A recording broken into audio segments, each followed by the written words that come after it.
Thank you, everyone. I would like to begin by welcoming those members of the public and press who are in attendance. A few housekeeping rules before we begin. If members of the public in attendance need to use the facilities, they are located back on the ground floor, through the reception area and opposite Bewitched Coffee.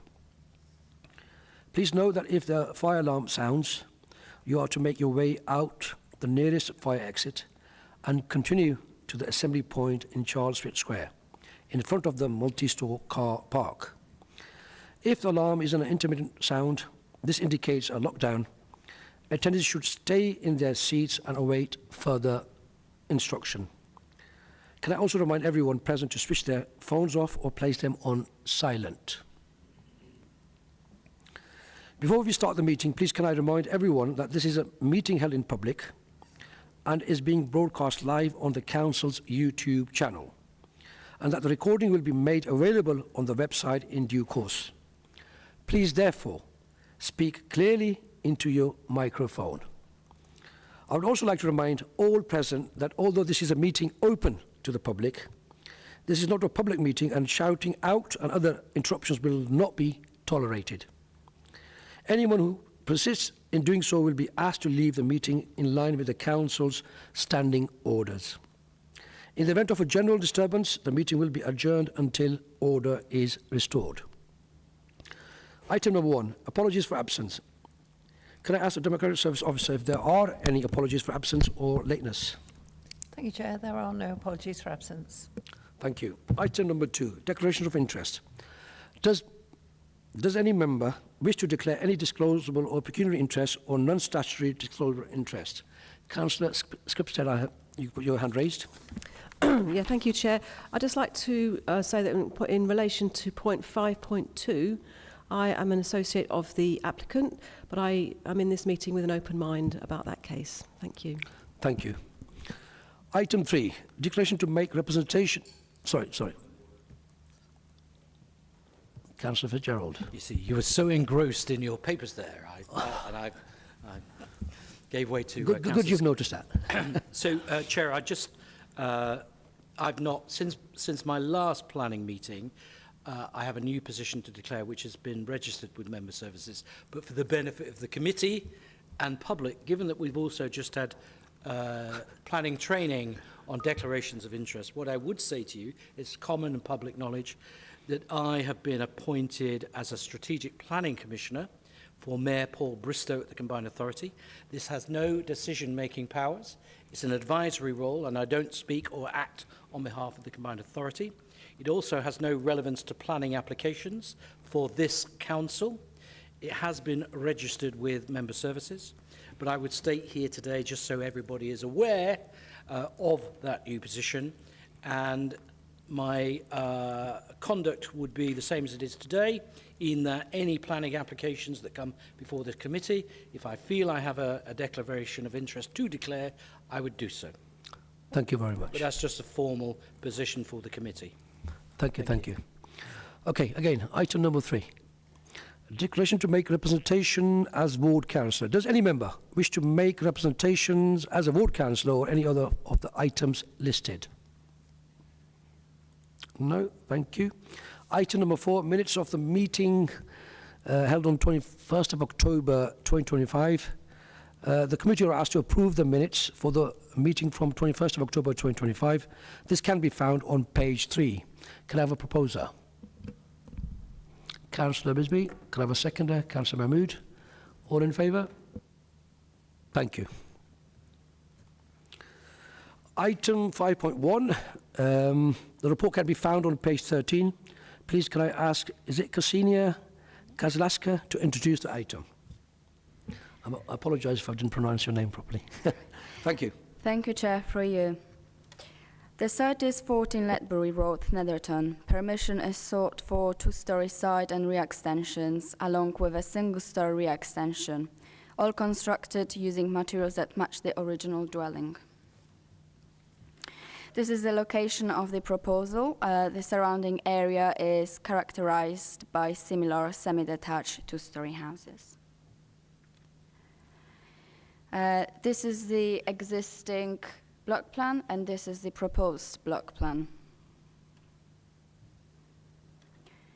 This is the existing floor plan. This is existing elevation plan. This slide shows the proposed floor plan. This slide presents the proposed elevation plans. The ground floor rear extension would project 8 meters from the original rear wall and reach a height of 2.8 meters. The two-story side extension would be set back 6.8 meters from the original front elevation with a lower ridge height than the host dwelling. This slide shows the 3D views of the proposed elevations. The ground floor rear extension is not considered to have an adverse impact on number 16 and number 12. So the following slides will focus on the two-story side and rear extensions. This plan illustrates the 25-degree line in relation to number 16. Here is number 16. And number 12, which is here. The 25-degree line from the ground floor living room window of number 12 intersects the proposed two-story extension. As a result, the first floor extension would alter the outlook from the ground floor windows and patio area, creating an acceptable sense of enclosure and an overbearing impact to number 12. This plan demonstrates the 45-degree line in relation to number 16. So number 16 is here, and number 12 is here, intersecting the proposed two-story side and rear extension. Regarding number 16, the two-story side extension would be 2 meters far from number 16 first floor bedroom window, which is here.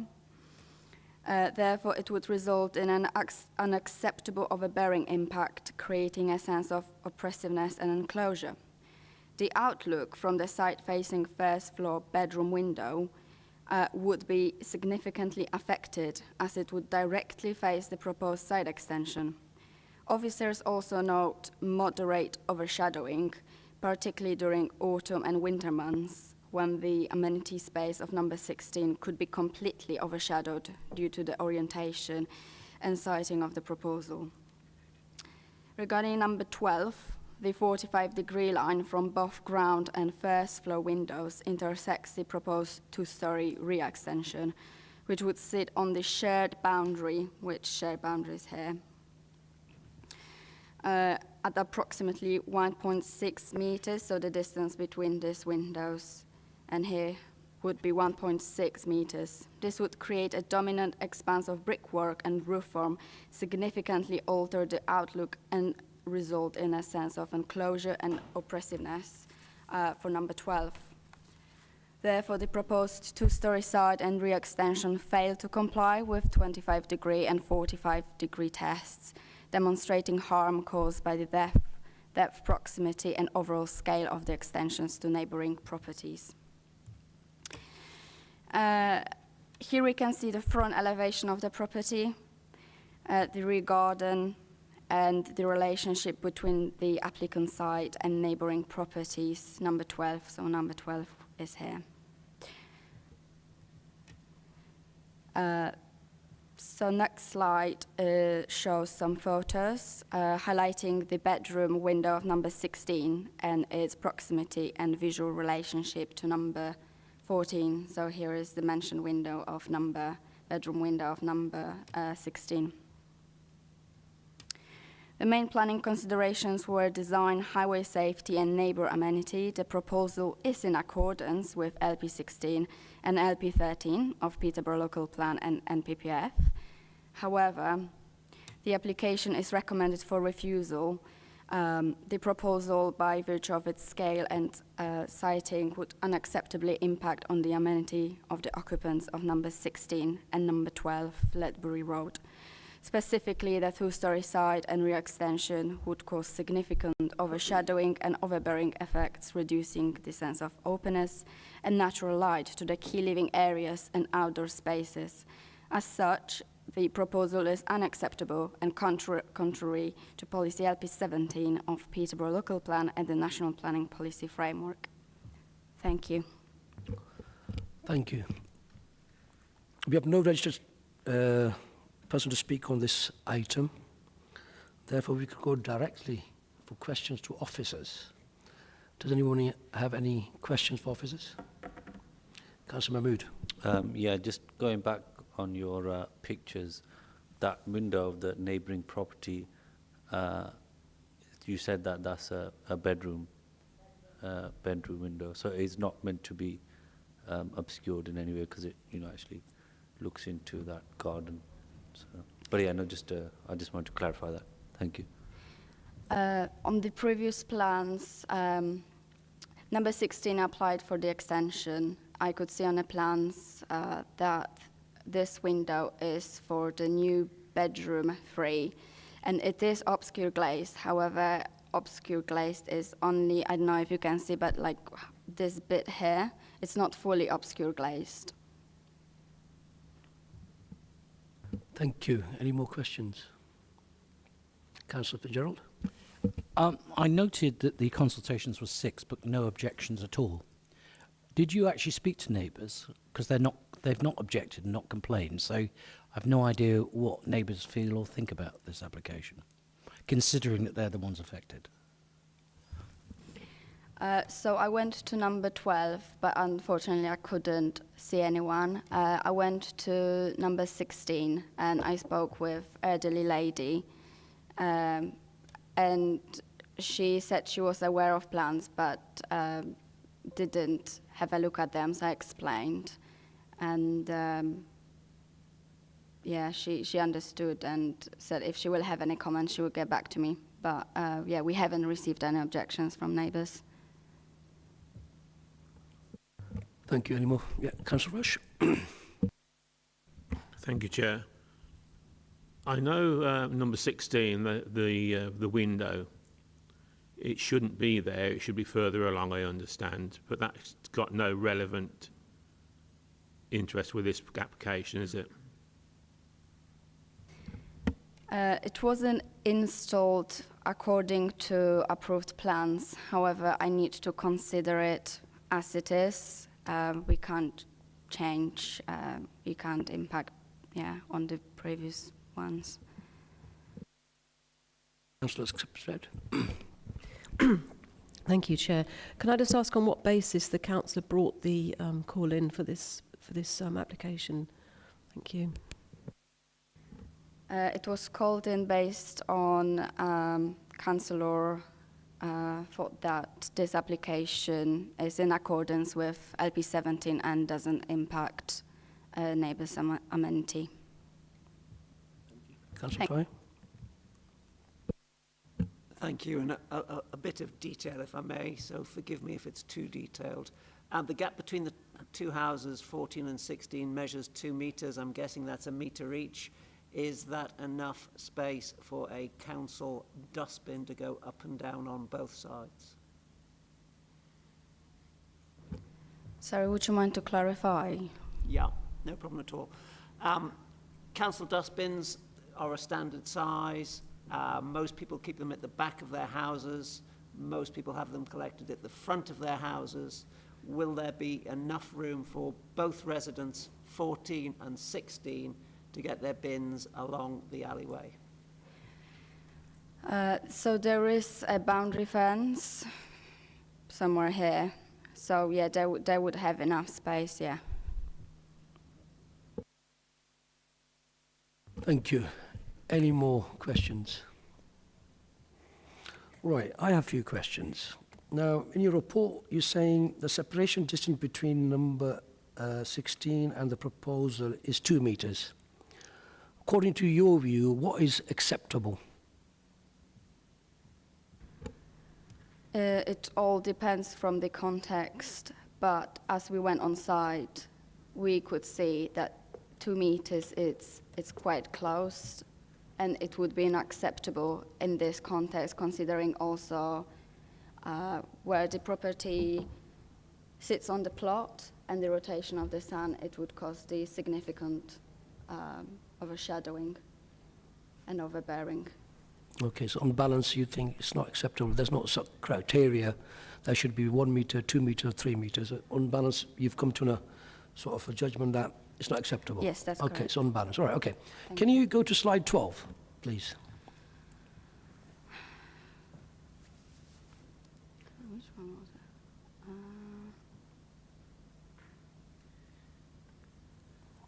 Slide 12. Yeah. That one, okay. Mm-hmm. Now, if you look at slide 12, the issue I'm addressing is the side window, and I could see a window at the back as well. So I'm assuming that's the same room, so it's got 2 windows. Am I right to assume that? You are talking about this window Yes, here. yes. So no, that's the window to different bedroom. Bedroom 3 has only this window. only that. Has only Okay. this one, and that's separate. That's the window to the separate bedroom. How do you know that? I checked the plan for the changes in this So it's house. according to the plan, it's a separate bedroom. So that's the 1 bedroom here, 2nd bedroom at the front with their window, and the 3rd bedroom here with this window. Okay, thank you. Councillor Mahmood. Yeah, I note on the committee report that a similar application was withdrawn by the applicant. So I just wanted to clarify whether, I'm not sure whether we should consider, but any differences between that application and Yeah. this one. So the previous application had the roof height, this roof height, slightly higher, so 25 degree from this one was cutting directly. But in this application, the agent lowered this roof here, but it still didn't overcome other aspects. Thank you. Any further Thank you. questions? Right, my final question. In your report, you talk about 2.5 degree line from the ground floor living room and 45 degree line from the first floor bedroom. So what's acceptable in your terms? 2.5 is not acceptable and 4.5 is not acceptable? Would be acceptable if the proposed development wouldn't be in line of 25 and 45. So the extension would have to go a little bit forward here. So the 45 would not like cut through it, if it makes sense. Thank you. Any Thank further you. questions to officers? No? Thank you very much. In that case, then we could start the debate. Who would like to start the debate? Councillor Rush. Thank you, Chair. Again, very disappointed that the applicant or the councillor who called this in is not available, so we can't ask them questions. Therefore, that as I read it, I will go with the office recommendation and refuse this application. Okay. Any further debate? Councillor Mahmood. Yeah, thank you, Chair, if I may. I've got a slightly different view. I personally feel it is a matter of perspective with regards to the distance and the 25 degree line. I think looking at the wider scheme, I think it is acceptable with regards to the design, and also for me it kind of shows the applicants and the agents' willingness to try and come to some sort of acceptable in there, but unfortunately that wasn't done. So at this moment in time, I don't think I will be going with officer recommendations unless members sway my mind. Thank you. Anybody else? Yeah, Councillor Isby. Yes, thank you, Leader, and through you. Looking at it, that's the perfect one I wanted to see. I'd be more worried about the house on the right as we look at it at the moment, because that is their kitchen or living room, I believe, on the right-hand side. That where you've So got that the, would be a living room and that's bedroom. So, Yeah. and two-story extension goes here as well. yeah. So I'd be more worried about that side of the house, because it would be infringing on their house more, because like a bedroom, how long are you going in to be in a bedroom? Unless, I know some people spend a lot of time in the bedrooms, but they spend it on different machines and things nowadays, different from my time when you used to be out. But, sorry, I'm very old. However, if you're in the living room there, that for me would be something that would be impacted. So for that reason, I'm leaning towards the officer's recommendation. Thank you. Anybody else? Councillor Ty? Chairman, I might squeeze a question into this as well, if I may. That Go a bit close to you, please, if you don't mind. Thank you. Sure, and I'll also speak more clearly if that would help. That drawing shows a fence. Does it exist? And of course, even if it doesn't stop there being a 2-metre fence there in the future. I do have a further point to make, but if I may ask that question first. We are in debate now. I was going to allow you to answer that question. Yeah, okay, yeah. Sorry, just to clarify, you asking that they could put the fence up? Part A, is the fence there now? In fact, that's the question. I know they can put a fence there, but is it there now? Yeah, there is. Okay, so if you think about the loss of light to next door's what looked like a double glazed doorway, you may wish to reflect on that. The point in terms of debate is, as a council, we're exploring the development of houses right across the city, looking for thousands of new houses, thousands of square meters of space for people to live. And I sit and look at the balance of this application in terms of the harm caused, but also the opportunity created. And I too am keen to listen to the views of others, because I am leaning towards going against the officer recommendation, but my mind is not yet set. Thank you very much. Councillor Fitzgerald. I'm going to chime in with Councillor Ty in the sense that I've seen far worse come to this committee and be approved. And you cannot expect to build an extension and it has no impact at all. But the issue is the balance where it becomes unacceptable. And I'm leaning towards that is not unacceptable, which is why I asked the question about neighbours, particularly. Now, I know we have to safeguard future occupancy of those houses, but there's nothing to say the house next door and the one beyond, should there be a change of ownership, may not also extend their boundaries. And we come back to the fact that we're trying to accommodate people and places to live. And I guess this is one family looking to expand or accommodate children or larger families. So that is not unusual. And given that we are challenged in our housing numbers or bed space or whatever you want to call it, the alternative is you move.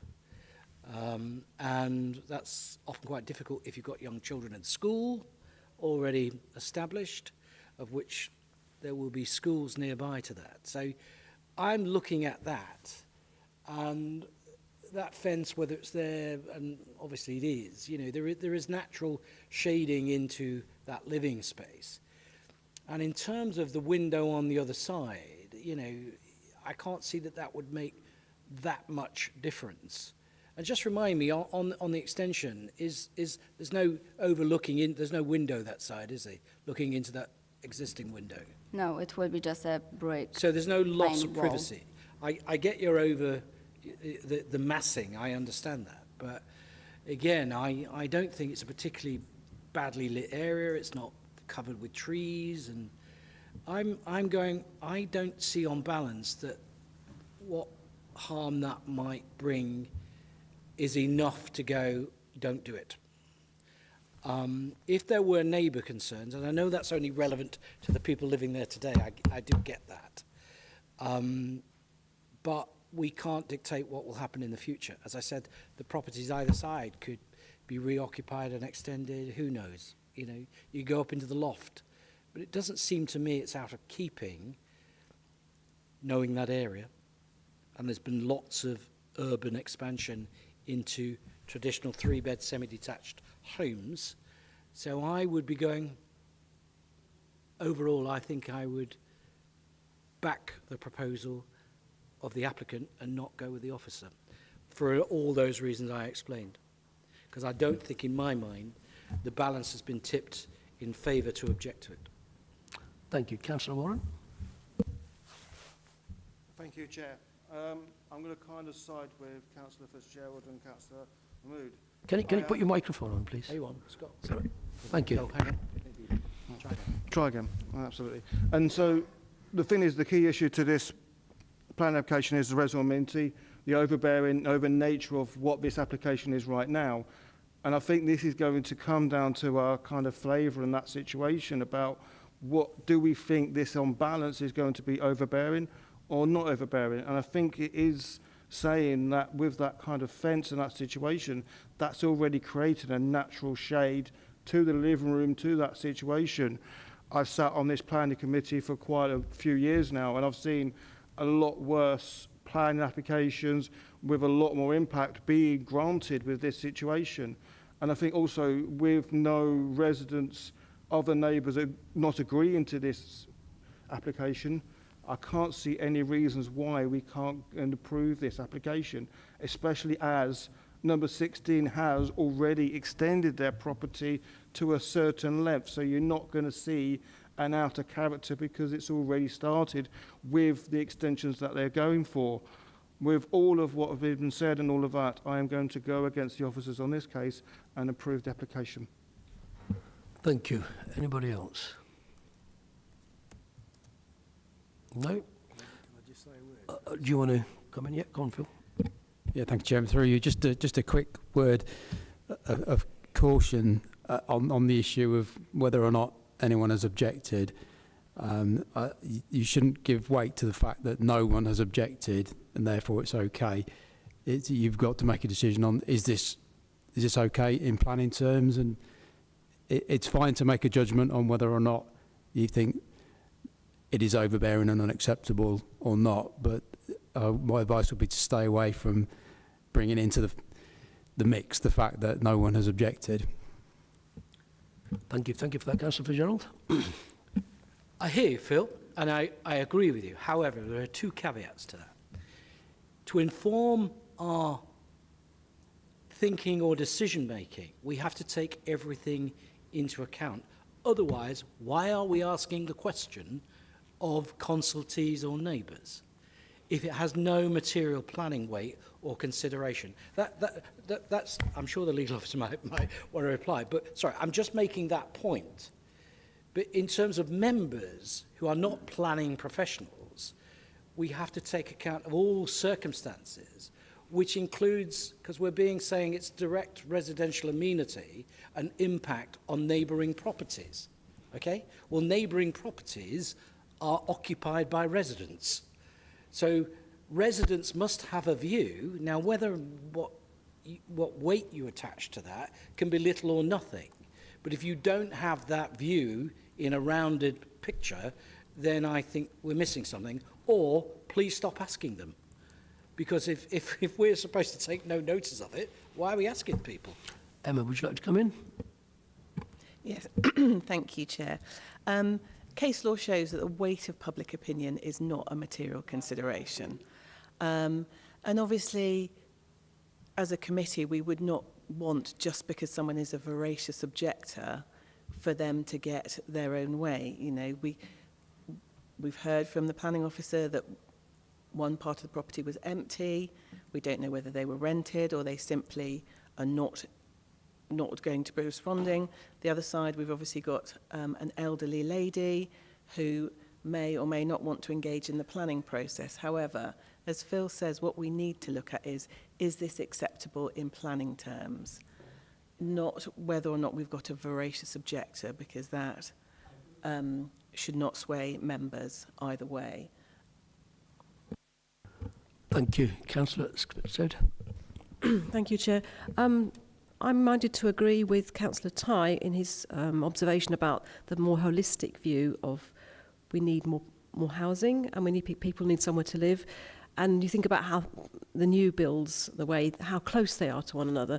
It seemed, although I was on the site visit, it did seem quite close, but there was space between the houses. And I think, on balance, I think I would go against the officer's recommendations on this one as well. Thank you. Thank you. Anybody else? Okay, my input. Well, the process the council follow in terms of neighbours, I'm sure they correspond with them, they write letters to them, and if they have any objections, they could object.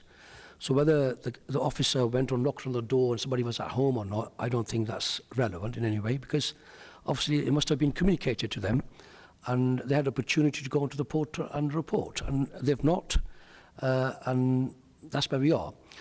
How much weight are we going to attach to it? You rightly said that we shouldn't be attaching any weight on objection. We should take into consideration, but as far as I'm concerned, I'm not going to attach any weight, whether there were any objection or not. But for consideration purposes, I would take that into account, but I will not attach any weight. But what I'm going to say on this, on balance, I believe that the separation between 2 meters is reasonable. It's reasonable as far as I'm concerned, and it does not cause an oppressive impact. And on part of a 2-degree line from the ground floor living room and 4.5-degree line from the first floor bedroom window are reasonable and would therefore not result in any overbearing impact. Again, that's on balance, that's my view about it. So I am in favour of going against officers' recommendation on this application on balance. Now, if the debate is over, do we have a proposer? Councillor Mahmood. Thank you, Chair, and through you. I propose that we overturn officer recommendations and grant approval in that I feel that this proposal is acceptable and will not cause unacceptable harm. Thank you. So are we referring to LP 17, if I'm right? It's not, am I right? Do you have to make a reference to that?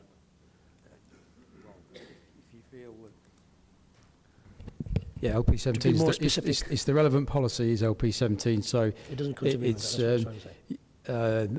if you feel that it doesn't have an oppressive or overbearing impact, then, and if you were minded to approve it, then it would be, in your opinion, in accordance with LP 17 and the relevant part of the MPPF.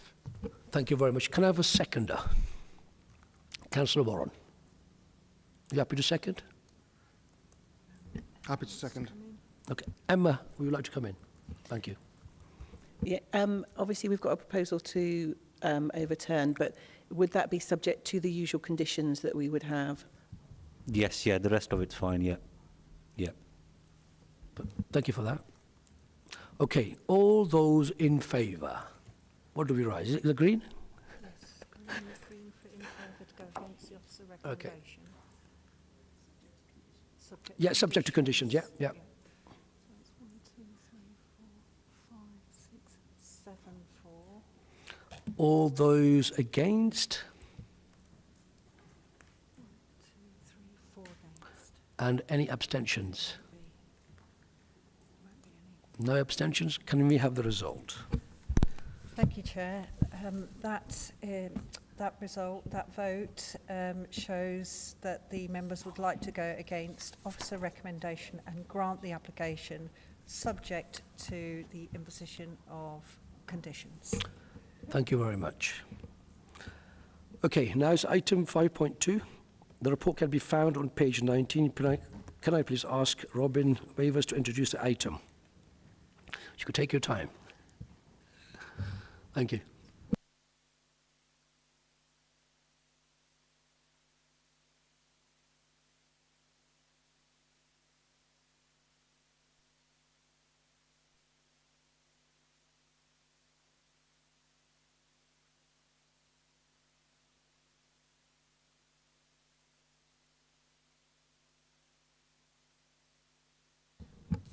Thank you, Chair, through you.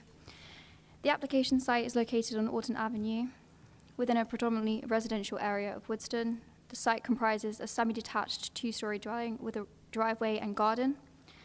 The proposal seeks for planning permission for a change of use from a residential dwelling to a children's home to accommodate 4 children cared for by staff.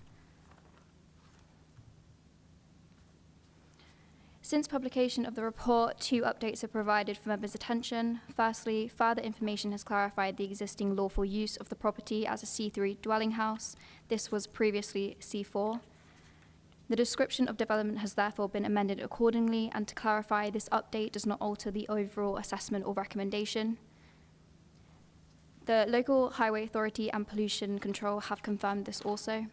Secondly, the reason for refusal has been updated to include the specific wording of policy LP13 of the Peterborough Local Plan, which requires the development must provide safe, convenient and sustainable access to, from and within the site by all user groups. I will now show the existing and proposed site plan, which shows the proposed parking arrangements, the existing and proposed floor plans. Please note that there are no changes to the internal layout other than room use and no external changes, and some site photos. The main considerations. The principle of development, LP8 of the Peterborough Local Plan supports accommodation for vulnerable groups such as children's homes, where proposals meet an identified need, provide suitable living conditions and are appropriately located and accessible. Officers have assessed the proposal against LP8 and are satisfied that it would contribute towards meeting an ongoing local need for children's residential care. The dwelling provides appropriate internal space for 4 children with suitable bedrooms, communal areas and outdoor amenity space. The location is within the urban area and offers reasonable access to local centres, schools and community facilities, and therefore officers consider the principle of development acceptable. No external alterations are proposed, and therefore the proposal would not impact upon the character or appearance of the area. In terms of amenity, pollution control have raised no objections. While the proposed use would not operate as a single household, the overall occupation and associated activity are considered modest and in keeping with the residential character of Orton Avenue. Officers consider the proposal would not result in an unacceptable harm to the residential amenity of neighbouring properties and complies with LP17. The key issue relates to highway safety. The Local Highway Authority have objected to the proposal. The applicant submitted a parking survey, which was reviewed by the Local Highway Authority. Although the survey did not meet standard methodology, this has been considered by officers alongside the operational needs of the use. For a children's home accommodating 4 children with 6 staff in total and daily changeovers, officers have identified that 6 on-site parking spaces are required to safely support staff and operational needs. The submitted layout indicates 4 spaces, but in practice only 3 spaces can safely be accommodated within the site without obstructing access to the main entrance, bin storage or cycle storage. This results in a shortfall of 3 essential spaces, and officers consider that the operational parking needs must be met within the site, rather than relying on on-street parking. Relying on the public highway to accommodate regular staff parking and changeovers could lead to parking pressure, obstruction, and highway safety risks, contrary to policy LP13 and Section 9 of the NPPF, which also requires safe and convenient access for all users. Accordingly, the officer recommendation is refusal. The proposal would fail to provide adequate facilities within the curtilage of the site for the parking and turning of vehicles to serve the operational use, and a safe, convenient and sustainable access to, from and within the site by all user groups, and would therefore be contrary to policy. Thank you. Thank you for the report. So I understand we have only one speaker on this item. Please can I ask Imtiaz Ali, the applicant, to address the committee. You will have 5 minutes in which to address the committee. Then the Democratic Service Officer will let you know when you have 30 seconds left and then when the time has lapsed. When you're ready, if you can please switch on your mic and start speaking. But before you start speaking, I'd just like to raise one thing. In our briefing, we were advised that, considering you're a councillor, the public perception may be different, and I think you've been advised not to speak on this item. How do you feel about that?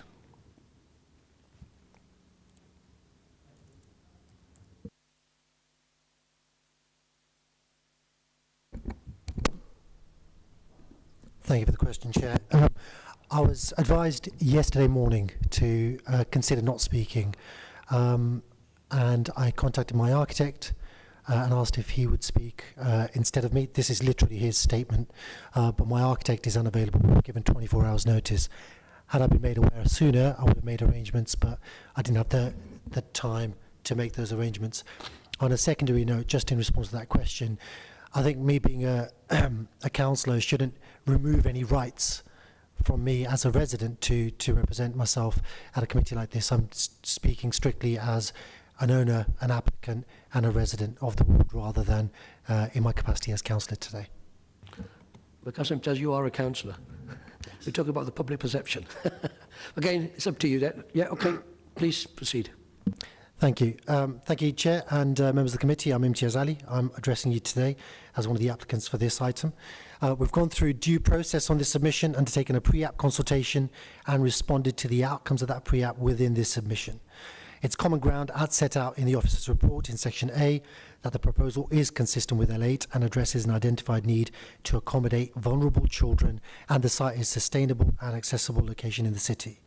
The officer also confirms that in terms of design, section B, amenity, section C, and other matters, including consultation responses in section E, the proposal is acceptable. I therefore was looking at the planning balance section of the officer's report, and it seems to be disproportionately weighted by section D, the one section where the application isn't quite deemed acceptable. As part of our application, we did submit a parking survey that demonstrated a minimum of 14 on-street parking spaces available in the five time slots we surveyed. Highways have since said that the times surveyed did not quite comply with their local standard, so we surveyed 3 further times and days that were within that standard. We've also calculated car parking spaces to require 6 metres in length rather than the usual 5 that we'd assumed initially. This information has also been shared with the officer and shows a minimum of 14 on-street parking spaces available at all times surveyed. It's noted that the purpose of LP13 is to prevent harm to the safety and convenience of road users through unacceptable levels of on-street parking, restricting the safe flow of traffic. NPPF at paragraph 2, is this messing up, isn't it? Shall I try this one? Does that count? Is that better? Okay. NPPF 2 at paragraph 2 is clear that planning law requires that applications for planning permission be determined in accordance with the development plan unless material considerations indicate otherwise. In this instance, the other material considerations is that there is adequate on-street parking available in Alton Avenue at all times, such that the parking of 2 or 3 vehicles on street at shift changeovers would not cause material harm to the safety or convenience of road users. Notably, the NPPF is clear at paragraph 116 that if an application is to be refused on highway grounds, this can only be justified if the resultant harm was to be severe, which in this instance it is not. Incidentally, on the councillor's visit, we had myself, Councillor Bond, I believe, drove, and we had a minibus. And all 3 were parked and everybody was able to make safe access to the site on the day. And that was with 3 cars parked in the driveway. And if members had looked around, they'd have seen there was additional 10 to 15 parking spaces available at that time when you visited on Friday. Even the Highways comment on the 9th of October noted that during a Tuesday midday visit, though only a snapshot in time, parking was readily available on the wide street. It is contended that the proposal would not cause material harm as adequate on-street parking is available on the cemetery side of Alton Avenue at all times, and the limited use of this at shift changeovers would not cause harm to the safety or flow of the highway. Furthermore, neither the officer's report nor the highway's comments identified any material harm stemming from any of the street parking. It simply just noted it as a technical breach of LP13. To this extent, it's considered that the planning assessment is, in our humble opinion, flawed and not compliant with MPPF paragraph 2. For these reasons, it is requested that planning permission be granted for this application. Thank you, and I'm happy to take any questions. Thank you. Does anybody have any questions? Councillor Wisbech. Thank you. Thank you. Could you just confirm to me how many staff are going to be there on a normal shift? How many shifts there are going to be? And how long the handover is going to be? Because I think the amount of time that the vehicles are parked there, the extra ones, that could impact on other residents within the street, depending what time that shift handover is. Thank you. Yeah, absolutely. So the specifics are up in the air because I don't intend to run this as a children's home myself. But based on Ofsted requirements, there needs to be 6 staff at the property. You'd expect to have a maximum of 6 cars parked for staff at staff changeover time, assuming both of your staff go off while 2 come on. You could stagger the times to make the demands on parking even lighter, but this is almost like a top-end requirement of 6 cars need to be parked. We've proposed 4 on-site and 2 on-street. The officer suggests that the site isn't large enough to accommodate 4 on-site, but even with 3, the parking survey suggests that there's adequate parking. Just the example I gave with the site visit of the councillors, minibus is quite large. We had 2 cars, and there was still plenty of adequate parking within 50 metres of the property. Okay, yeah, go ahead. So what you're saying is that on a normal handover on the shift, there'll be 4 vehicles on site, 2 off site, if they go to the maximum of 6, and then there'll be another 6, so there's 8 going to be on the public road. Not quite, no. What I'm saying is, assuming all of the staff drive, because some potentially could be cyclists or walking or bus travellers, assuming all staff drive and all staff need to park, we would have, at shift changeover, we would have 4 vehicles parked, 2 additional vehicles coming, so that the staff can come and start their shifts, hand over from the other staff, and they would leave. So for a period of maybe 10 to 15 minutes, we'd have an overlap and we would have 6 vehicles. So outside of shift changeover, we'd only have 4 vehicles on that site, assuming everybody drives. Thank you. Any more questions? Councillor Fitzgerald. I read the report through, and they're not here today, so in terms of supporting or against, what do the local councillors feel about it? They're named, but none of them have made any comment. I've not had any interaction with the local councillors. They've not spoken to me on this issue. I wasn't aware that they'd been asked to represent here today. Obviously, they're not here. I certainly wouldn't want to build their case on their behalf if they're speaking against my application. I'll be sorry. I'll be clearer. I didn't expect them to be here today. Yes, they are notified, but I would have thought you might have gone to see them if you wanted support for the application, because ward councillors can sometimes input quite a lot into something. And I just thought it odd, given the 3 of them, that nobody's commented either way. Yes, I think it's generally accepted that as councillors we're corporate parents and we are responsible for all the children in care.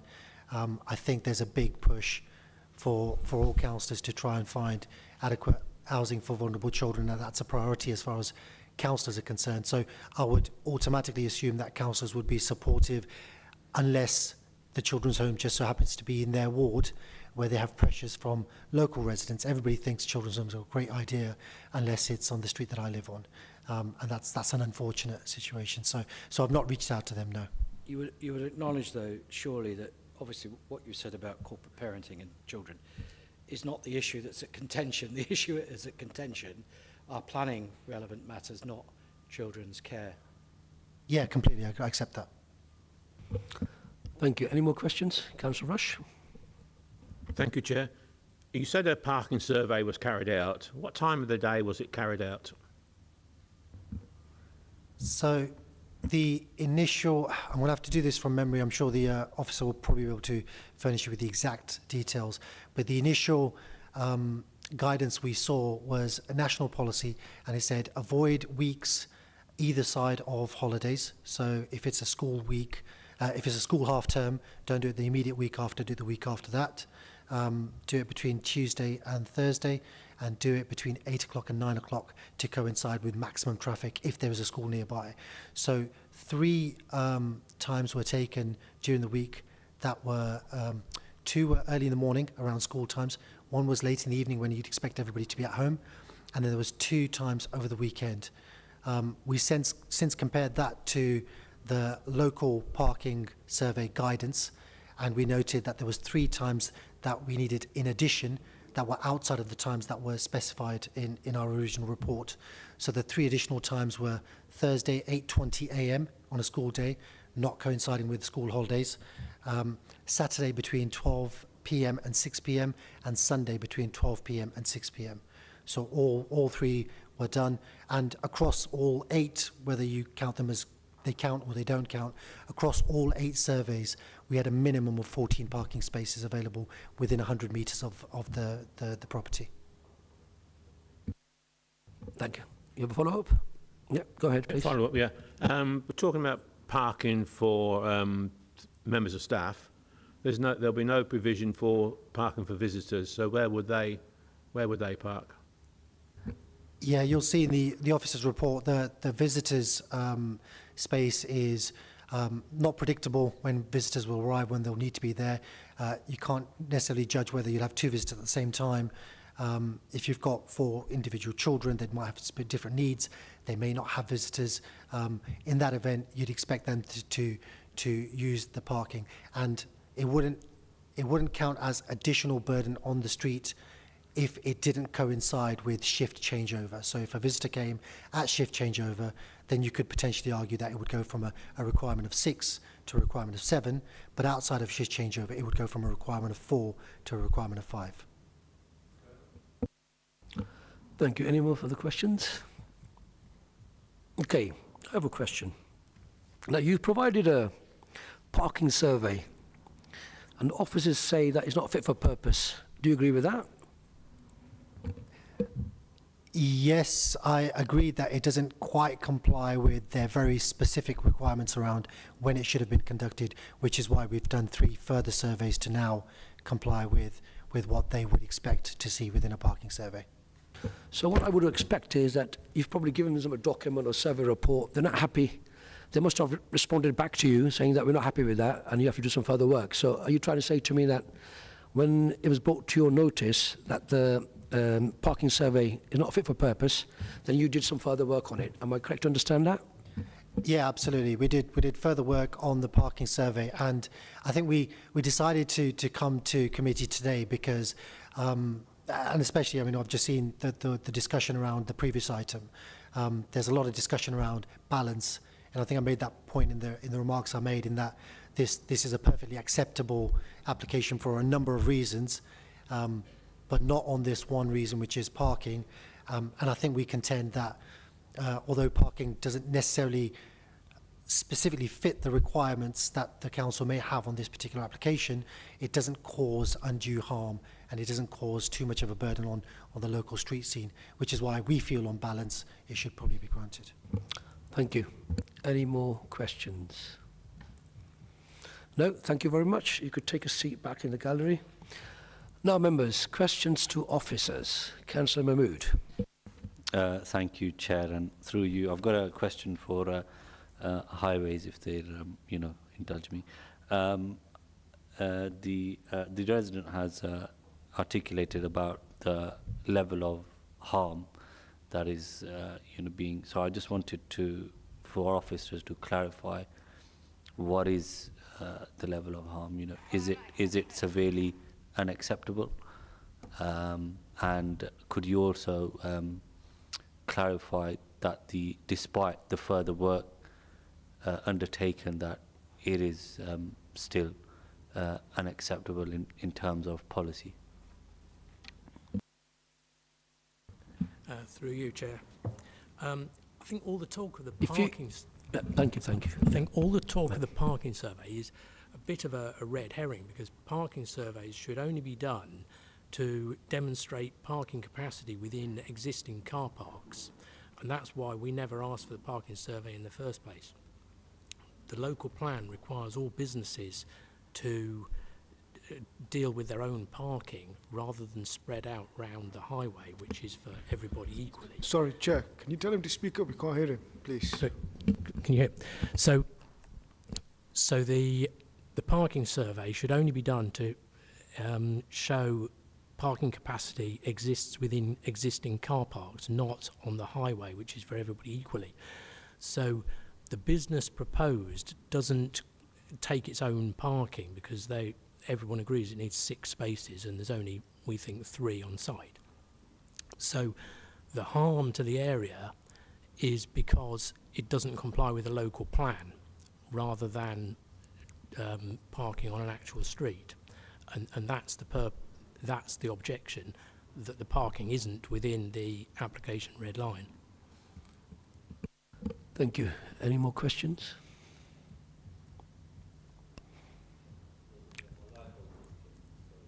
Sorry. Okay, any more got a question? Councillor Mahmood? No, sorry, I was just saying that thank you for your address. That makes a lot more sense. I was just extremely confused. But basically what you're saying is that outside of the red line boundary, the impact of this application would be unacceptable in terms of policy. Yeah, through you, Chair. Yes, we wouldn't allow development that requires parking on the highway to, well, the local plan requires all development to swallow its own parking. So development that requires itself to spread out isn't within the local plan. That's the point we're making. Thank you. Councillor Skipstead. Yeah, can I just question that, because there's a development, there's a home in the ward I'm in which has disabled adults, and they regularly park, the staff regularly have to park on the street, and that's a council building. So I just wondered, is that considered to be unacceptable to park on the street when it's been purpose built for disabled or for children or so on? Can you? Through you, Chair. I'm not sure of that exact development, but we certainly don't plan on parking on the street. That shouldn't be part of a private business, or even, the council is the same. So parking on the street tends to fill up the streets, obviously, and makes it worse for everybody else. In that particular case, I'm not familiar with it. Very occasionally, if a business, say a shop, was wanting to expand next to an existing car park, the parking survey would check whether the car park had capacity. That's what the surveys are for. Can I just come back on that? Thank you, you can. So it's quite difficult to find a house where you've got 6 parking spaces. It makes, I would say that's quite a tall order, isn't it, to find somewhere that's got that amount. If we're trying to find properties for these kind of homes, and that's very difficult. Would you not agree with that? Through you, Chair. Yeah, to find a house with 6 spaces, there aren't many, but the local plan C2 requires 1 parking space per full-time equivalent staff member. And on previous applications, different to this, shift changes have been found very important. When the planning inspector looks at it, they're very keen on knowing how shift changes are going to work. So we have to look at the worst case in the middle of a shift change. And of course, there's 2 shift changes per day, so that's 14 a week, which is quite a lot. So, trying to get 4 children into one house is a tall order. Let's have just come back. So is it an absolute specification that you need that many spaces then? That's really my question. Well, the local plan C2 requires one parking space per full-time equivalent employee, plus visitor spaces, I hasten to add. So plus it's one visitor space per 3 rooms. So whether you would assess this application as a 4-bedroom house or a 6-bedroom house, I mean, it's 4 children, but it's a 6-bed house.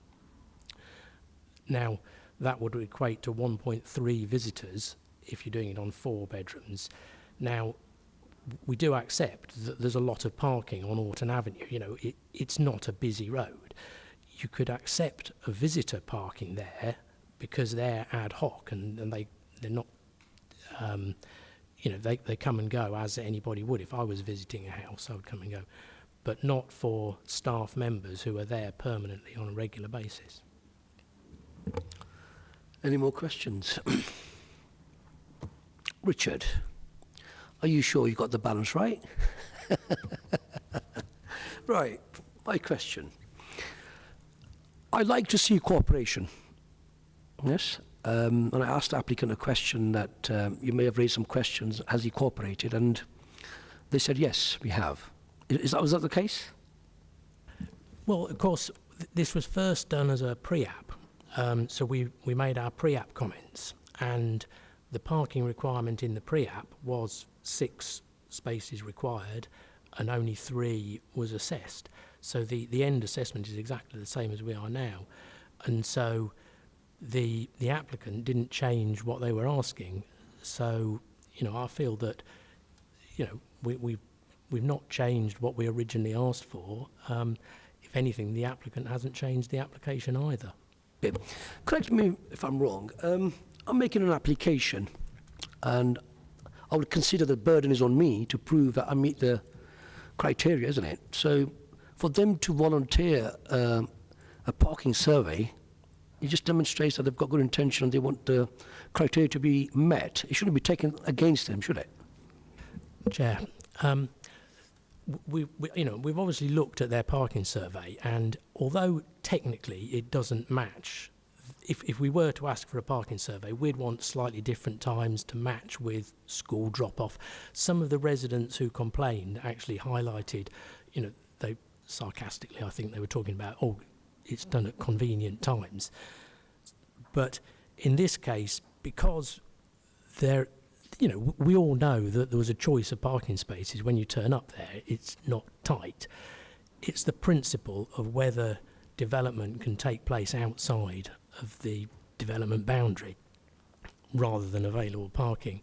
So the local plan requires development to take its own parking. In this case, it doesn't.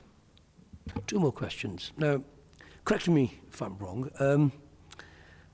The applicant in his presentation said that, according to the survey, they said that there were always about 14 parking available on the street, 14 parking. Now, I had the opportunity to go on the site, and when I looked at the road, it was more or less empty. I mean, can we not take that into account? Whether there's the exact number of spaces is irrelevant. Whether it's 14, 18 or 6 spaces on the street is irrelevant. Now, technically, they didn't follow our guidelines. Technically, it should be 6 metres and all that. But whether they've followed the guidelines is irrelevant. It's that the development is spreading itself out down the highway, and the highway should be there for everybody. That's the point. It's not how many spaces are available. Okay, last and final question. Do you want to come in? Yeah. Phil? Thank you, Chair, through you. So just a point of clarification, really. The intentions of the applicant, whether they're good, bad, neutral, cooperative or otherwise, are not a material consideration. All the committee should be looking at here is the application that's in front of them, and is it acceptable or not in planning terms.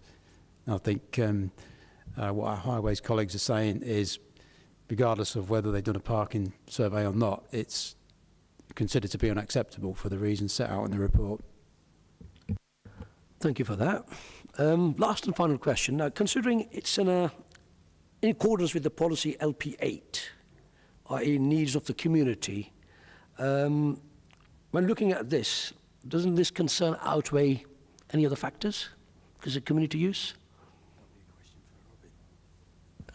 Chair, I mean, we tend to look at policy LP 13 strictly. Now, is a private business is what's being set up rather than a community use. So we would assess everything strictly to Appendix C of the local plan. Thank you. I think that question is for you, if you don't mind answering that. Thank you. It has been assessed in my planning balance against all the material considerations raised that although it does accord with LP8, the issue isn't with the capacity or the width of the road, it's the operational needs that aren't met.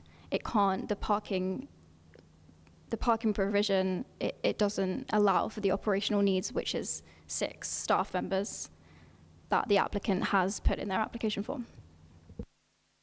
Thank you for that clarity. Sorry, before I let you in, can I ask Phil to come in? Yeah, just to add to what Robin said there. So despite the fact that this proposal is in accordance with other policies in terms of the principle of it being a children's home, amenity, design and things like that, all of those are, in our officer opinion, not enough to outweigh the issue that's been identified with highways, which comes down to things like, well, includes highway safety amongst other things. So that's the planning balance that we've took. Thank you. Councillor Skipstead. Would you let me ask a hypothetical question? Is that all right? So if in that situation, what would be an acceptable number of children in that home for that application to be considered to be okay for approval? How many? Is it 2 or 3? Because it's 4 at the moment, isn't it? So we have taken that into consideration, although it's not what's in front of us, so we can't say for sure, but 3 still wouldn't be acceptable, but 2 would mean, I think, Richard, if you want to come in after, would be 4 or 3, depending on if we consider that the visitor can still be accommodated off-site, so 2. Thank you. Come in, Richard. Through you, Chair. Yeah, we were assessing the application as it's presented. Now, if you ask a different question about could it be conditioned for a lower number, well, you could condition it for 1, definitely. But when you think about 2, we have to look very carefully at how the application is presented, and one wonders what the use of the leftover rooms are if you say 2. So we couldn't actually do a calculation on 2 without having a definite proposal in front of us. Thank you. That's very useful. Thank you. Any more questions to officers? No? In that case, who would like to start the debate? Councillor Mahmood. Thank you, Chair, if I may. Yeah, I'm a bit perplexed with this one. You know, I share some of the highway concerns, but I want to hear from members before I make up my mind. Thank you. Councillor Warren. Thank you, Chair. I actually ain't that complex, and I believe obviously we'll go with the planned application. First of all, this all comes down to highway safety and parking provision. Now, this is also very strange and very deja vu for me, because I actually have dealt with a similar application with a very similar issue in my ward, and it was actually almost the same thing. It was actually refused as well on the highway safety, the parking provision. It did not meet the criteria to LP13 because it couldn't provide or certify enough safe parking areas for their staff in that situation. So I'm kind of looking at the evidence on the basis of the previous application that I dealt with last year in my ward about the same situation, about what they did. And the actual owner of the new property actually worked with the council and it got resolved. So I'm looking at the previous evidence of what we've gone towards the LP13, the highway safety and the parking provision, using evidence that I've already used and done a very similar case and supported both. And I can see why the officers are going for that. And with all the evidence I've done with what I have, with the highway safety and with what the officers have said about making sure that their parking provision has to be on site, I am going to go with the officer's recommendation. Thank you. Councillor Bisbee then. Rush. Thank you, Chair, and through you. One thing we need in this, around the country, are safe beds for our children, especially the ones that are in care, our vulnerable children. However, they have to be, when you look at things like this, you have to look at the safety of the road. And for me, it's not just the safety of the children in the house, it's the safety of children that are going to use that road as well. So for me, at the moment, I'm thinking of going with the officer recommendations, because I've seen some things in this that puts me in the mind that it's not safe for other children. So yes, we want homes for children, but I don't think this is the right place because of the parking. I think we have to follow the recommendations because of the number of staff, especially at changeovers, and changeovers don't take 10, 15 minutes. I know from working with the children that changeovers can take 45 minutes, an hour and a half, depending on what's happened on that particular day. So you can't say that that is going to last for 10 minutes. It can drag out for quite a long time. So if those cars are parked on the road, that's putting danger to other road users and other pedestrians as well. So for me, I'm tempted to go with recommendation that the officers have given. Thank you. Councillor Rush. Thank you, Chair. We have to go what is in our report. There's been a lot of talk about on-street parking, but as the highways engineer says, we're looking at the actual application, the on-site parking, and they're saying that four spaces on-site is not enough, and that's what we need to look at. So I will be going with officer's recommendation. Any further debate? Councillor Fitzgerald. As we're in debate, increasingly we are seeing more and more of these types of applications, because converting, owning and operating a children's home is a very lucrative business. And it is business in terms of that business should not benefit from highways parking. And the highways officer is quite right. It should be independently able to provide its own means without relying on the public highway. So I think all of these, and we had one on in Park somewhere, very similar thing. Where does Ishfaq live? What ward is that? What road's that? Off there, that main road. We had one down there, very similar, about sufficient parking on site, and we've refused it. So we would be going against what we've previously done if we were to do the opposite, because it's the same basis. And I think we have to be clear and consistent in our decision making that where there is inadequate parking to support the business, and that's what it is, then we must refuse it. Thank you. Anybody else would like to contribute to the debate? Right, what am I going to say? Let's get the balance right. Okay, how do I sum this up? I've got to give credit to the applicant for their cooperation. And I've got to give credit to the officers as well, because we asked you very tricky questions and we wanted you to change your response, but you didn't. You maintained it. That means you know what you're saying, that's what you mean. Right, so they did provide a sort of a parking survey report, which wasn't, expected from you. That's good for them to demonstrate that they meet that criteria. But from what I understand from your point is that even though they've provided it, but it doesn't meet, it's not fit for the purpose, it doesn't meet your concerns, it doesn't address your concerns. So on that way, the purpose of the survey report is irrelevant in a way, isn't it? Because it doesn't serve your concern. Whether it's a lucrative business or not, that's irrelevant for me. The only issue before me, which I'll probably look at, is highway, the safety. Now, what you've said in your response to our questions is that we can't take into account the public parking in terms of a sort of a private business. I'm stuck with that. You know, I have to take that on board. It's a very difficult one for me to decide which way I'm going to go, but because obviously applicants has demonstrated from their point of view, but as far as you're concerned, the issues haven't been addressed. So I am stuck in the middle, and I don't know which way to go. Any further debate? No? Okay. Do we have a proposer? Councillor Bisbee. I propose that we go with the officer's recommendations. Do you have a seconder? Councillor Rush. All those in favour?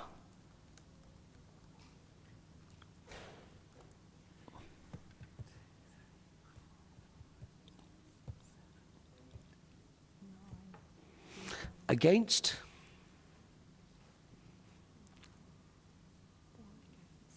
Any abstention? The chair. Can we have the result, please? Thank you, Chair. That is a vote to go for the officer's recommendation to refuse the application. And that is 9 for, 1 against and 1 abstention. Thank you. Right. Do we need a short break or should we just carry on? He wants a break. He needs a break. 5-minute break, yeah? Thank you.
Okay, item 5.3, the report can be found on page 27, if I'm right.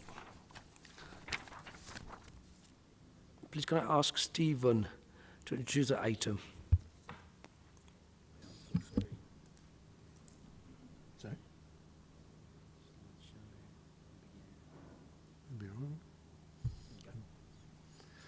Thank you, Chair. Good afternoon, councillors.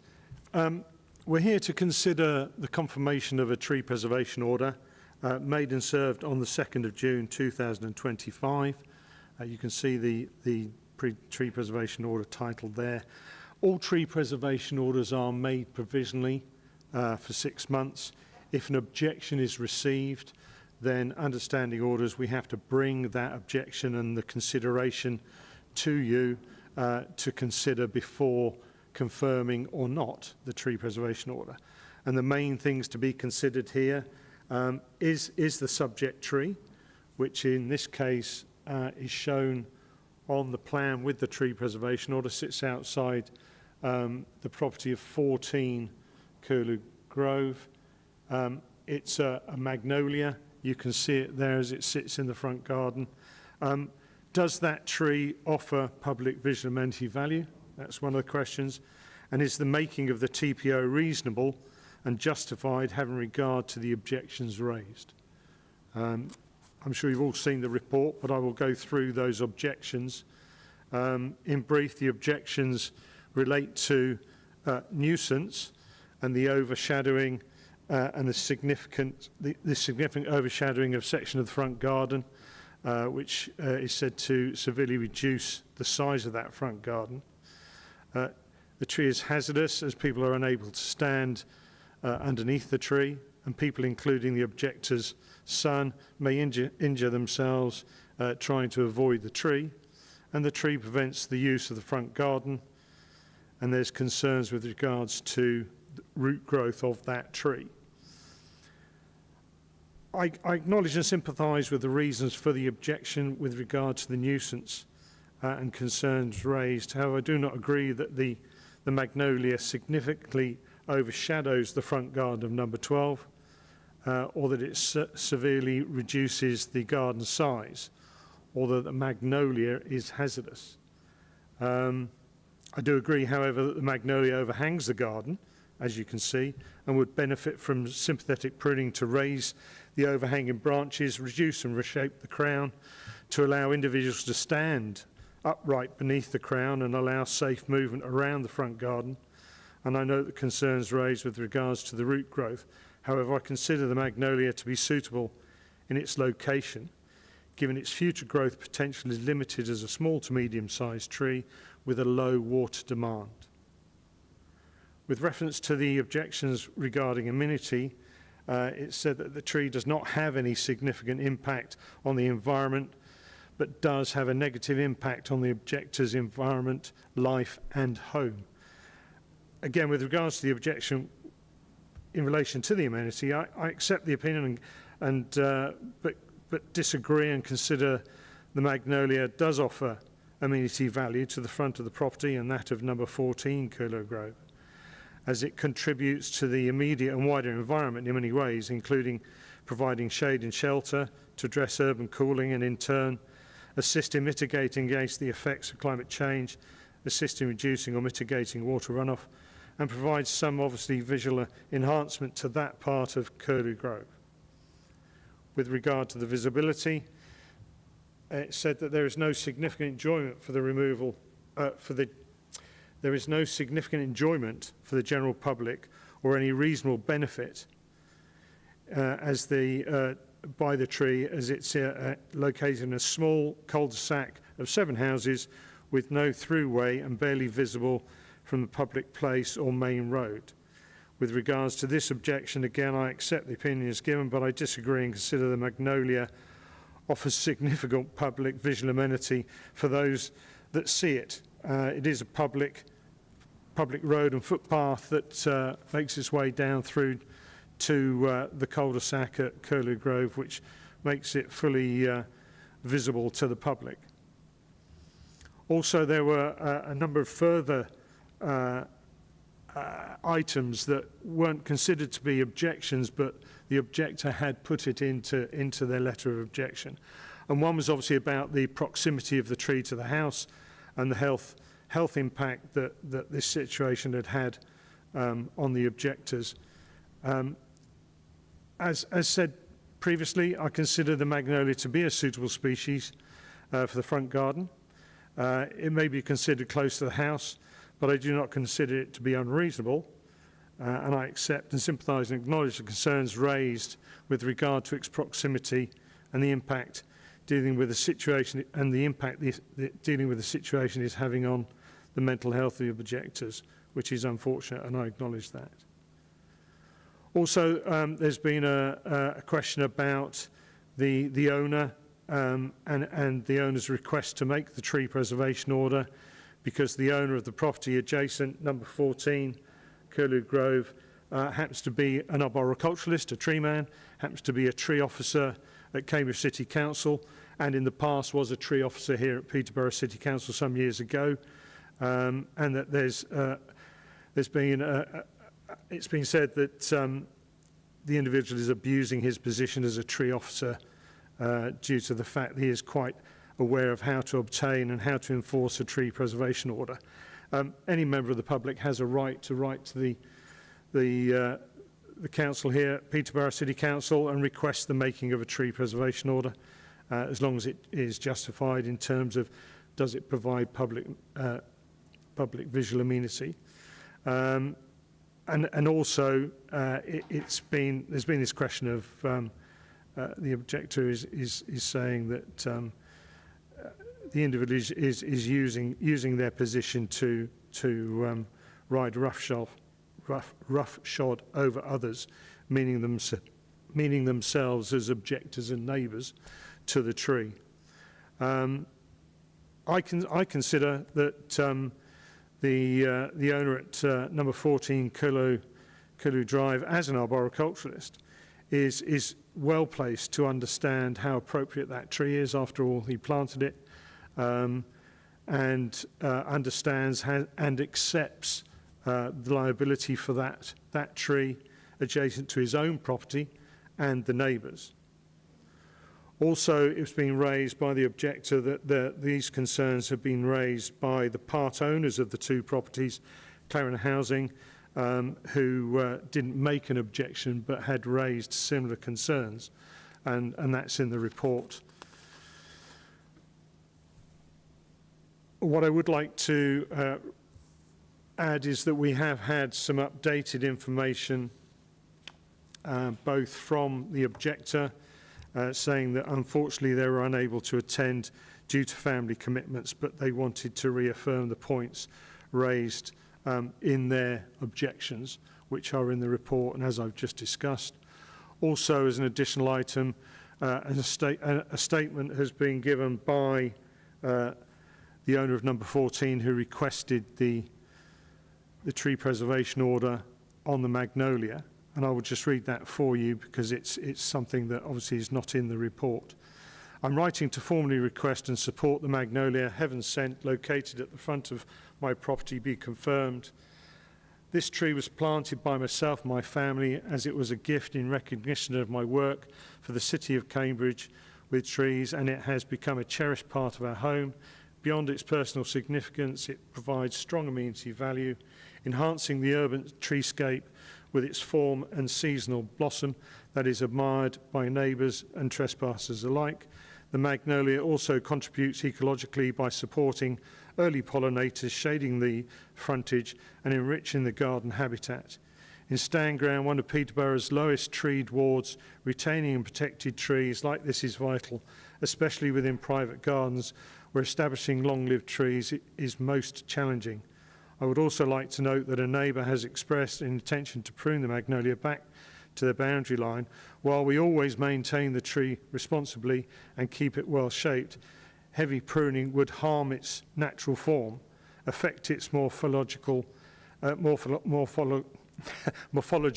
and diminish its amenity value, the very qualities that justify the protection. This tree stands as a small but meaningful example of private private resident contributing to the city's green infrastructure and biodiversity.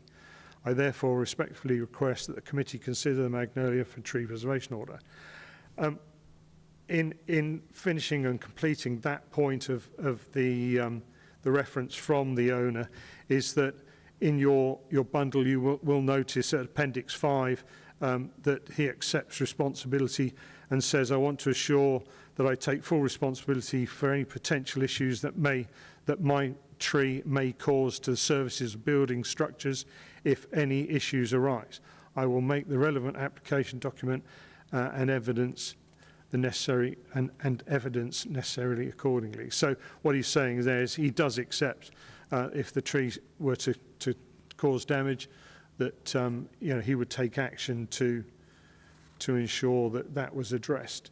And at the same time, there has been an application made by the owner to carry out works to the tree, and these came in after the report was written, and the request is to crown reduce by pruning lateral branches north side of the crown over the front garden and east side of the crown over the drive and back from the front of the property to no more than ½ metre, and that's on the owner's side. And then on the neighbour's side at number 12, the objectors, how do I get back to that? Anyway. Phil, can you help me there, please? Yes, just to reiterate, with regard to the crown on the objector's side, the proposal is to reduce lateral branches overhanging the garden by up to 3/4 metre and to raise the crown to 2 metres high, obviously again to allow people to access underneath the tree. At this stage there is no requirement to reduce the height of the tree. And that concludes my report, Chairman. Thank you for your report. We have no one registered to speak on this item, so we could go directly to officers. Any questions for officers? Councillor Mahmood. Thank you, Chair, and through you. Forgive me if this is a bit of a not relevant question, but why is a magnolia tree considered hazardous? Just to enlighten me, I'm not fully aware of that.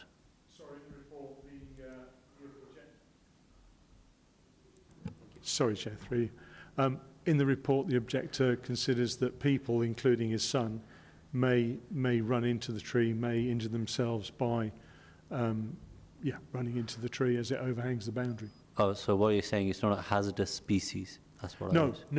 Right, okay. It's hazardous in terms of impact by somebody walking into the tree.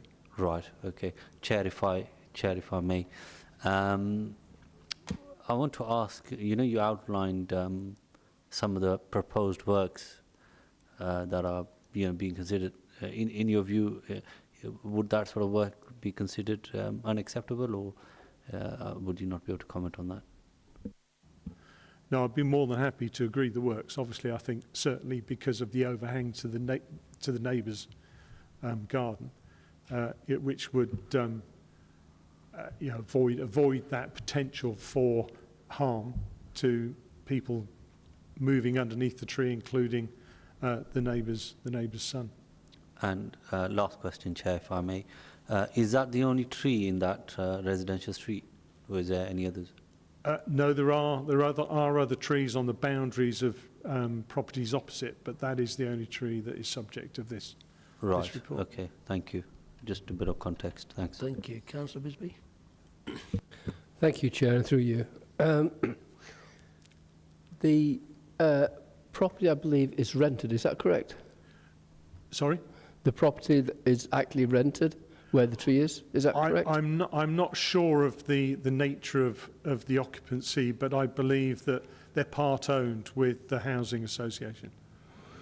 So I don't know whether that makes them renters or, I'm assuming, owners. There's a part ownership. I'm just worried because if it's like part rented, part owned, and they then move, then you've got a protected tree. Somebody buys it, they're not necessarily going to want to look after that tree. So then that you've got a legacy that is going to last with this tree protection order that nobody wants to look after. So I'm just worried by that people, he's already moved job from one place to another. He may be offered a job somewhere else later on. He may move, and then you've got a tree that's got a tree protection order. I'm playing devil's advocate here. And then if it does go with roots under the houses, is he going to continue to be responsible for that? So that's my questions. Through you, Chair. Yes, to answer your question, is the tree preservation order remains. If the property is sold, then any new property owner, I'm assuming, would accept that tree. If not, they can make an application to remove it. If it is causing damage to the property, then the council would not refuse consent, because that would be unreasonable. Thank you. Councillor Rush? Yeah, just a question that Councillor Bisbee. Number 12 is owned part by the Saleson Association, the one who's objecting to the tree. I don't know about the owner of number 14. Is that correct, Stephen? Through you, Chair, yes, they are both occupied in the same way. Yeah, part owned, as I understand it. Yeah. You say that the person who's objecting talks about can't use of the front garden. Would you agree that most of the front garden is made up by car parking space, and there's only a very thin strip, what we saw on the site visit, there's only a very thin strip of grass that wouldn't be able to be played on personally? Would you agree with that? Through you, Chair. I think the issue is that they have concerns about the low overhanging branches restricting them using that land. I think that's the reference that the objector has, which, you know, I think is a reasonable objection, and that's why the tree is planned to be pruned to raise the crown and reduce the overhang. Councillor Skipstead? Thank you, Chair. Can I just ask, there was something in the report about they hadn't pruned it back enough. Do you think, is the request of the objector to completely cut it back so nothing's hanging over their side? Because that would make the tree look a very odd shape. So you'd have to have some, if you're going to have a sort of rounded tree shape, there's going to have to be a little bit of overhang, isn't there? So is there an understanding about how you prune the tree? And did he actually refuse to do that? Because that's what I understand from the report. Thank you. Through you, Chair. Good point. The reason for wanting the tree protected was that the owner felt that his neighbour could carry out his common law rights and prune the branches back to the boundary, which would, yes, leave that tree one-sided and very unattractive. The tree has been pruned and managed in the past, but clearly not to the satisfaction of the objectors. And it's because of the concern about the mismanagement of the tree that the tree preservation order was requested. And I don't believe that to be unreasonable. However, there does need to be that recognition that the tree does need to be pruned to resolve some of the issues of the objectors in terms of raising the crown and reducing, as we saw on site, which it has been in the past, so that it does reduce some of that nuisance value that is experienced by the objectors. Thank you. Any further questions? Councillor Rush. I don't know whether this is the right time. If we was to agree to confirm the TPO, could we put a condition on that it is sympathetically pruned by the owner of the tree? I don't know whether that's the right, is this the right time to ask that question? Or is it in the debate? Sorry, yes. No, the owner has made an application already to prune the tree. And what we can do as an authority is we can, by condition, allow that tree to be pruned on a regular basis. Now, that would allow the tree to be pruned, and it becomes a little bit contentious, but then there would be no objection from the council, from ourselves. If the tree were to be pruned on the neighbour's side by the neighbour, it would then be a neighbour's dispute between the owner and the neighbour. But if we granted consent that it was pruned on a regular basis, that would give the neighbour the opportunity to prune it, as long as they didn't prune it any more than had been approved. Does that make sense? Thank you. Any further questions? No, in that case, who would like to start the debate? Councillor Fitzgerald. It's remarkable that a former tree officer and current tree officer planted a tree like that in that position. I've looked at the street scene in that street, and that is the only one like that. So it's not been designed or developed as a street scene with that tree there. And given that it's not been properly cared for and is impacting the neighbour, I can understand the neighbour's concern. And I think a tree protection order is wholly inappropriate in this circumstance. It is not particularly a special tree. It's likely to grow to 10 metres or more, having just done a quick Google. I'm sure it's very attractive. But the point is, when that person passes the house on, you're passing on an issue to the next owner that the next owner may not feel the same way about that tree. And that tree is a personal thing to the current occupier by his own admission. So to me, it's more about a person rather than the tree. So it's really weird. So I wouldn't be supporting this protection order, because I think the protection in itself is down to the current occupancy of that owner, who should look after it and protect it. But we are thinking about, as we talked about earlier, the future of residential amenity of others. And I think we're burdening, before we even get there, the future occupants of both those properties, given that there are already concerns. I think, by mutual respect, and it seems that that's not happened, because why has it not been kept in good order, considering the guy's an arboriculturalist? Bizarre. And it should have been taken care of, and had it been kept in check, maybe there wouldn't be this dispute that there is now. So I have no confidence, even though there's been perhaps a willingness from the owner to say, well, I'll fix it. Why didn't you fix it before? So it's wholly inappropriate. It's like that one we did in Longthorpe that was almost in the bloke's lounge. That's how close it was to the house. And the guy living there now may be acceptable of that, but I don't think future people would. I certainly wouldn't buy that house knowing that was in my front garden with a TPO on it. So I'll be not supporting the TPO. I don't want anything to happen to the tree, don't misunderstand me, apart from it should be kept in good order by the owner and keep everybody happy. That doesn't need a TPO to do that, because that's actually passing on a problem for the future. That's my view. Thank you. Councillor Mahmood. Thank you, Chair, and through you. I'm of the similar view of Councillor Fitzgerald. I mean, that tree is so close to the house, you can't even see the windows.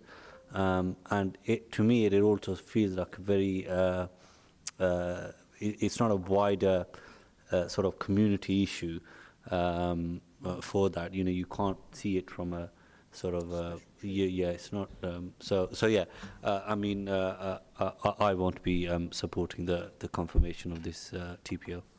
Councillor Bisbee. Yes, thank you, Chair, and through you. My question was about legacy, and for this, I do feel that it would be very hard to sell the house with a TPO. And we looked at a property earlier on where we're on about it would cast a shadow over the window. Well, this completely blocks the windows out of that particular house. And we were saying about health. Well, you know, for me, it blocks the windows out, impacting on the health of people inside that house in a future date. So for me, as Councillor Fitzgerald said, provided the tree is looked after, I don't want it to be chopped down or anything, but I think it should be pruned in such a way that it doesn't impact on the neighbour, and if it does impact on the neighbour by the roots, then that's again going to be another reason why I can't go and with the officers and say I approve this, because I don't agree with it. Thank you. Thank you. Councillor Ty? Thank you, Chairman. I too was surprised to see how closely the tree was planted to the house, and then to find out it was an arboriculturalist that had done it. Having said that, I did arrive here today minded to support the proposal. I now find myself wondering just how big this tree is going to get. And in the report, it was described as I think, small to medium. So I wonder if you could quantify what small to medium might mean, and if you could measure that in metres, that would help me greatly in terms of the width of the tree canopy and its eventual height. Sorry to squeeze another question in there, Mr. Chairman. Ty, we're in I realise debate. I've pushed it. This should have been a question to the officers at the question time, but I'll allow you to respond to that. Through you, Chair. It is a small to medium tree. Yes, it might get to 10 metres in ideal conditions, which is highly unlikely on the clays that it's on in the situation it's in. So the issue here, and to be honest with you, is the fact that it has been pruned and it will be pruned, and an application has been made to prune the tree. So the tree is being artificially made and retained as a much smaller tree.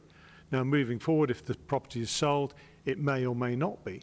But at the end of the day, in answer to your question, the tree can get up to 10 metres if you were to leave it, if it were living in its or growing living in its natural environment. But no, I don't think we will see that tree achieving 10 metres in Peterborough City Council.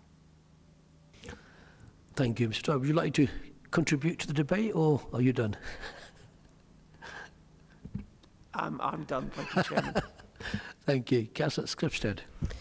Well, I completely disagree with that. I think it's a beautiful tree, and I think the more trees we can have, the better. We shouldn't be considering them as in the way. It's nature, and it certainly contributes to the visual amenity of that area. As I understand it, the owner has been looking after it, but it seems it may not have been to the satisfaction of his neighbour, but it does need to be, has been shaping it in a certain way. And I just think we should be supporting trees wherever we can if they add to the visual amenity, and this one does. So I shall be going with the officer's recommendation on this. Right, any further debate? Councillor Fitzgerald. In light of Councillor Ty's question and the officer's response, it's all well and good speaking about today, as Councillor Bisbee has pointed out, what about tomorrow? So, the next owner or occupier may hate it, it might grow to 10 metres or whatever, completely unkempt. What I'm saying is I don't think it needs the TPO where it is today, because the current owner is the current owner and looking after it. Why do we need to TPO it at this stage? Because you don't know what the future will bring and who will own it. I think the current owner is committed to keeping it going. I think the TPO is an overreaction in my view, and it's been done because of the knowledge of the people making the TPO that they can do and that they're entitled to. But I don't think it's necessary.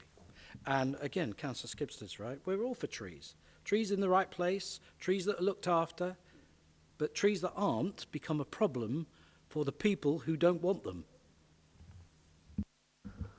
Thank you. Any further debate? Right. Any proposals now, isn't it? But we're done with the debate, aren't we? Right.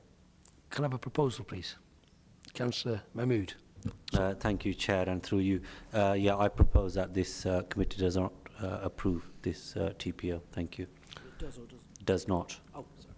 I'll second that. Okay. Councillor Fitzgerald? Okay, you second that. Okay. All those in favour?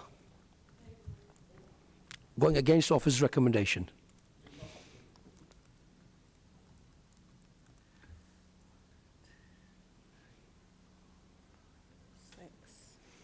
Against?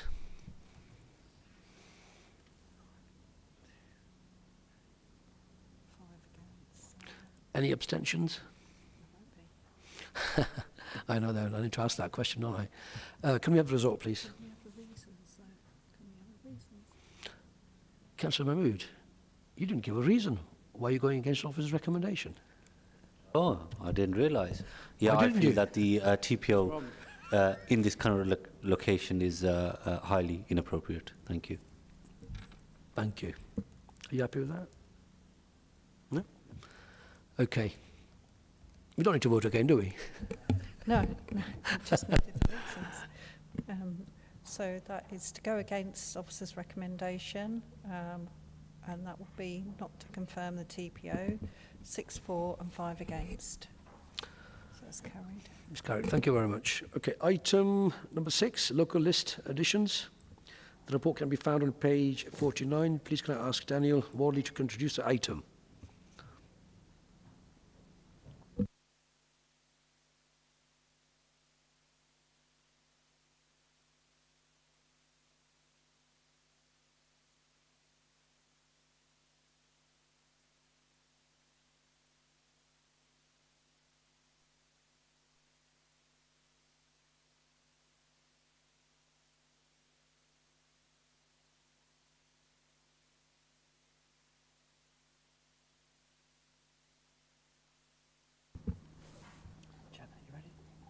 Sorry, yeah. Please, can you introduce the item? Thank you. Thank you, Chairman, and through you. Today I'm bringing before you the adoption of 382 heritage assets on our local list. This item is just a briefing and to provide you information regarding what has occurred.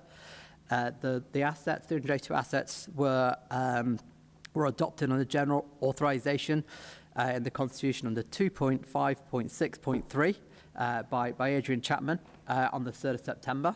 And the reason I'm bringing this to you is because this committee generally authorises Article 4 directions and conservation area appraisals, which are both in the Constitution. They are both conservation material conservation considerations in the planning process. So we thought for transparency, we'd bring this to committee for clarity. Okay.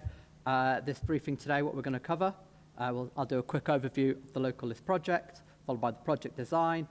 I'll have a brief description of what is a non-designated heritage asset, or NDHA.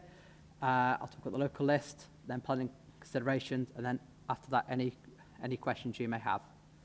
So the origins of the local list project was part of the government's Build Back Better COVID project, and it was to enable areas to initiate or improve their local lists.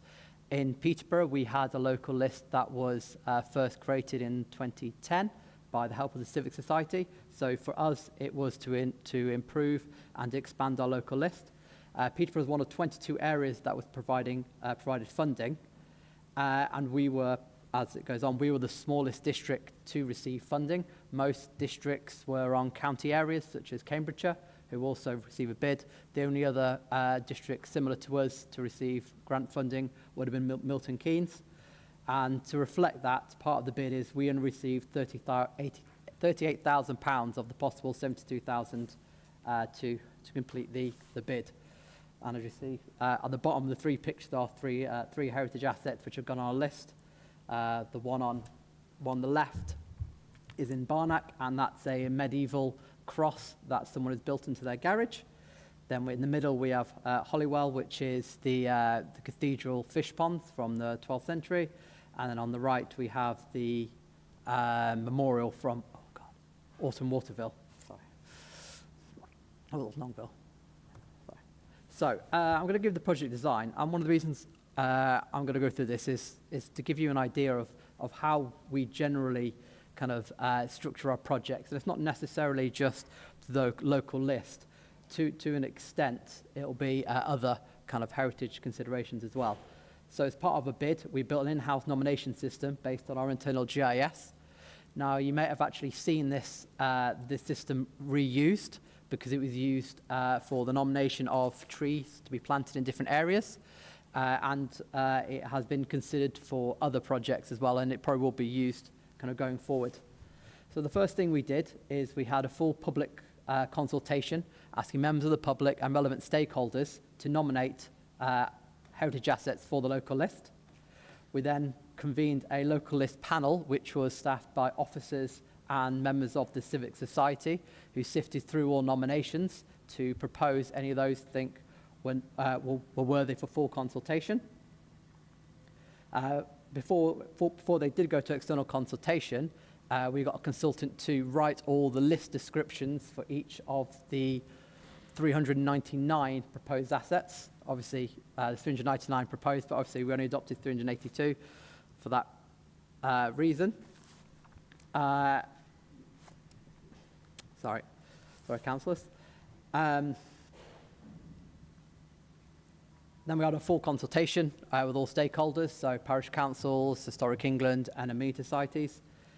Then when all consultation was closed, we considered all consultations from relevant stakeholders, including owners who were written to specifically.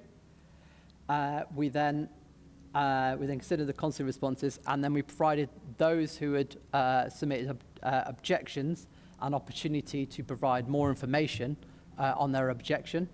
To clarify, we only, for those which had provided sufficient information that officers were withdrawing the nomination, we did not write to them and ask for more information. It was only those who had objected for which officers disagreed. Then we reconsidered the nominations, and then those which officers thought were sufficient to go on the local list were adopted.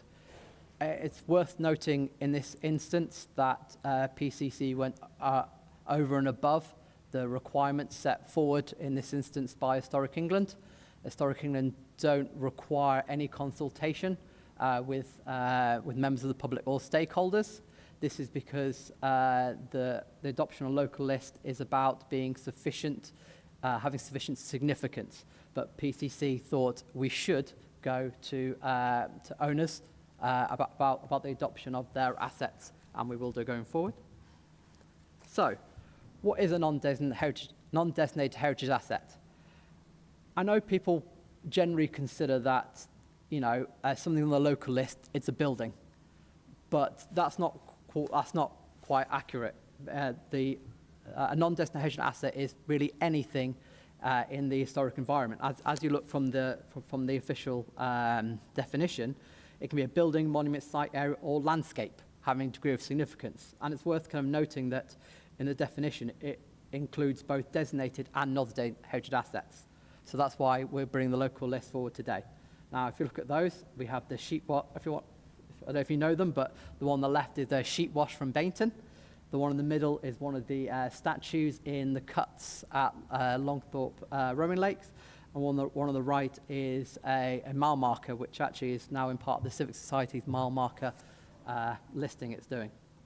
So I just want to bring forward that things on the local list and a local heritage asset is not just a building. It's far more than that. And when you kind of see these heritage assets in the planning consideration going forward, you probably will see a lot more of these assets which are not buildings. And the reason for that historically is when Historic England originally did the local list, it was buildings, but their guidance updated in 2016 to encourage all of us to consider more assets as local heritage assets.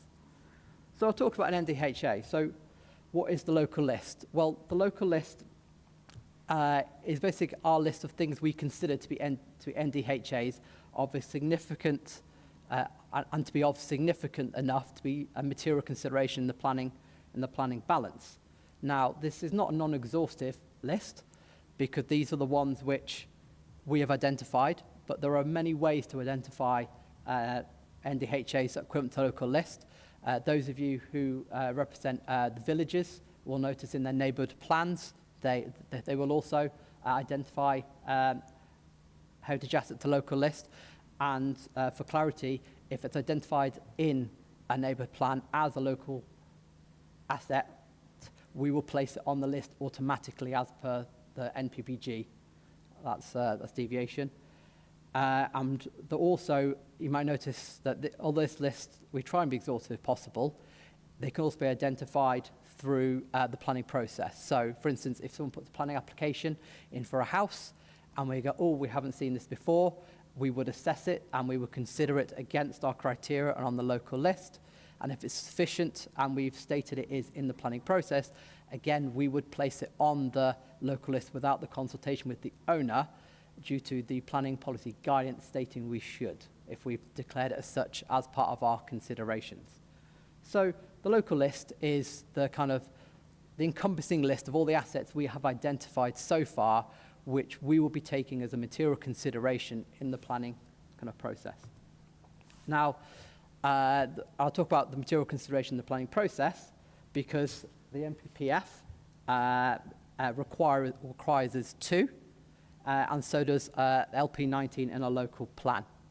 The one difference you will note regarding the wording is it requires us to have a balanced judgment regarding the scale of the harm. So this is slightly different from other requirements on heritage assets. So, for instance, a listed building or a scheduled monument will be about the less substantial harm against public benefits. This is a slightly lower bar for the test, and all it requires is a balanced judgment regarding the scale of the harm. The one thing I would like to make clear is the purpose of the local list, aside of the publication and the understanding of all the amazing heritage assets we have in Peterborough, is it's there to give very clear guidance to both homeowners and developers regarding what constraints we will consider material considerations in the planning balance. So, for instance, you may notice that if you look at the first two paragraphs, they describe non-designated heritage assets. They don't state local list. Now, the reason for this is because NDHAs is what we are considering. If it's on the local list, we are assuming it is an NDHA. And even if it isn't on the list, local list, it doesn't preclude it from being an NDHA. It still can be an NDHA if it's been identified either through the planning process or the neighbourhood plan.